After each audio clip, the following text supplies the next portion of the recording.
স্বাগতম। আপনি প্রবেশ করছেন রহস্য দেশে। আজকের গল্প হারানো গ্রাম চাঁদনি রাতে। এক সময় এই গ্রামে থাকত শতাধিক পরিবার, কিন্তু এক রাতেই তারা সবাই অদৃশ্য হয়ে যায়।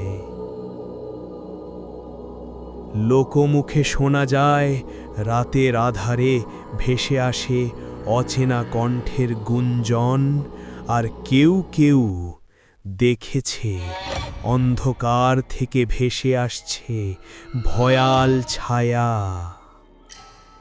এই রহস্য আজও অব্যাহত।